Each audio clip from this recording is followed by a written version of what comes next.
The version Scarified we're going to be looking at is the version that Paul Gilbert plays live at the moment. So he plays it in standard tuning compared to the old Racer X version, which I think was a whole step down. So the riff itself is an 8-bar riff, as most of them usually are. And then we've got a little Peugeot sequence at the end. So before the riff starts, we have our usual kind of lead-in slide. So what I'm doing here is I'm just going to slide on the E string down, probably from about 14th fret-ish area. And just kind of sliding down there, which kind of just tees up the start of the riff. So the first bar sounds like this. Okay. Now what I'm actually going to be doing is I'm keeping my strict alternate picking here. And for the first two beats, I'm just playing all even 16ths. So I'm playing two groups of 4 notes to the beat. So what I'm doing is down, up for beat 1, and I'm playing 2nd fret of the E string here with my first finger. So it goes 1, E, and up. Then the next beat, exactly the same.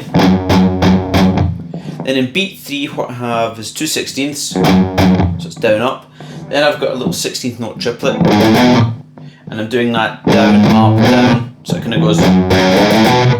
So I'm doing a little position shift here, and I'm playing 4, 5, 7 on the E string with 1st, 2nd, and 4th fingers. So the first 3 beats go. Then what I end it off with is 2 8th notes. 4th fret of the A string with my first finger, and then 2nd fret of the E string with my first finger. So I'm doing a kind of position shift there. So after your triplet, it kind of goes, and you can move back. So when I put the 4 beats together, we have. Then the next bar sounds like this. And what I'm doing here is actually I'm going to be playing 2nd fret the E string as usual. I've got a little rest at the beginning of the bar where I would normally have done a downstroke and an 8th. I don't play anything, so I'm actually starting this bar with an upstroke to keep me locked in when I get to the next beat. So I've got 2nd fret the E string with an upstroke. Then I'm going to go up 5, 7, 9 on the E string, my 1st, 2nd, and 4th finger. This is all even 16th, so that's down, up, down. And I do 5, 7, 9 again on the A string, 1st, 2nd, 4th fingers. So it's down, up, down, up, down, up. And they're all even 16ths. So it's this kind of good thing to practice where you're playing even 16ths across like a 3-note per string pattern. That kind of idea. So once I've done that,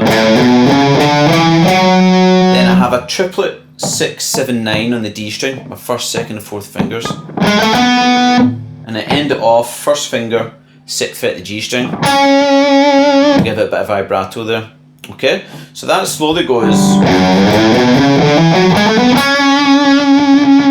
Okay, when you put it together with the first bar.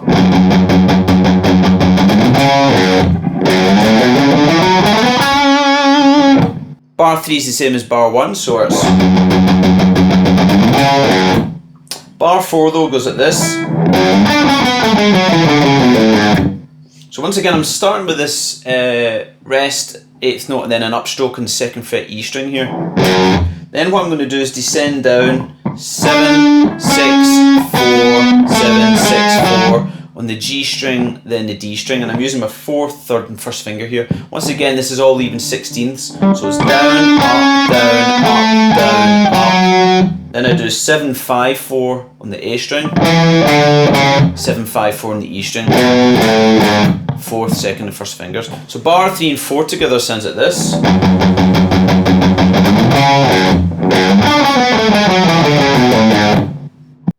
Bars 5 and 6 are exactly the same as bars 1 and 2, so it goes.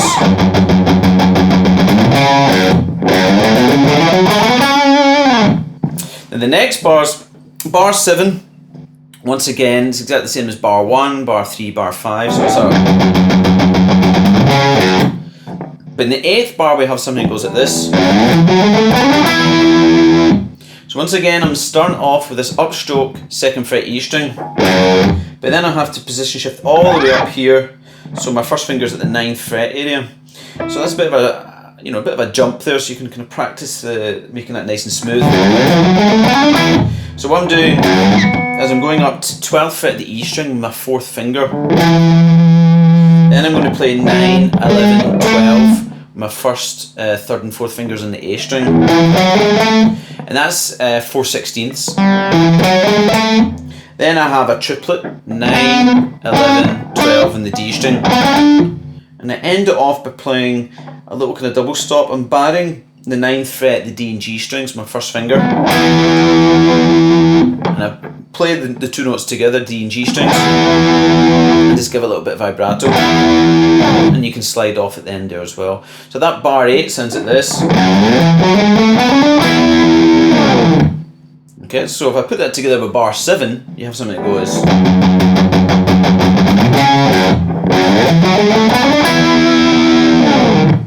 Now the remaining 4 bars are kind of a little arpeggio idea. So what we're doing, very typical Paul Gilbert kind of string skipping idea of this. What I'm going to be playing first of all is a D major arpeggio. Then I play like a D sharp diminished. Then I've got an E major arpeggio.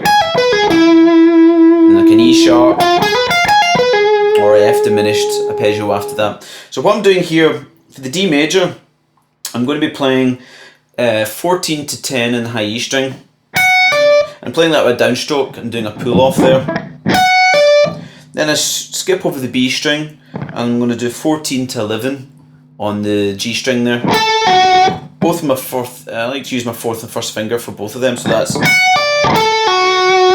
my first 4 notes, that's my first beat, because we're all even 16ths again.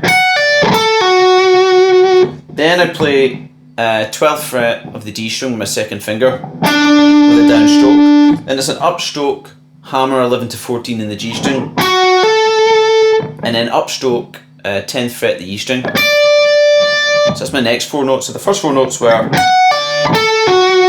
next 4 notes. Okay, and that's our kind of D major arpeggio. And this picking pattern that we're using, the right hand, is what we're going to use for all these arpeggio shapes. So it's like down, down, down, up, up.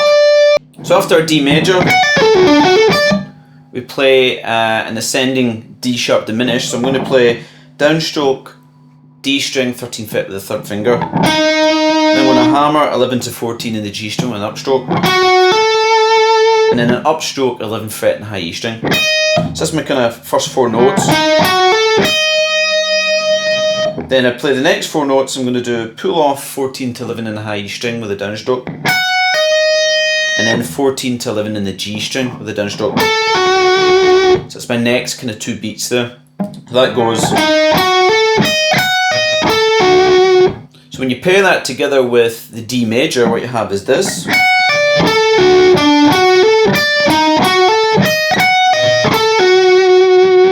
Now all we do for the next bar is we shift everything up 2 frets. So now I'm going to be playing 16-12 on the high E string for an E major, 16-13 on the G string, and then 14 in the D string. Exactly the same pattern. And now this time in the E sharp diminished, I'm going to play 15 on the D string and hammer 13 to 16 G string. And then I've got 13 to 16 in the high E string, so that goes.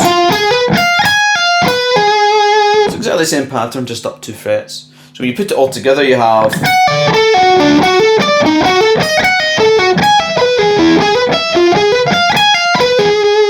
And I end it all off by playing 17th fret the B string. But it's a kind of really slow bend, so I play it to begin with. And then bend it up at the end.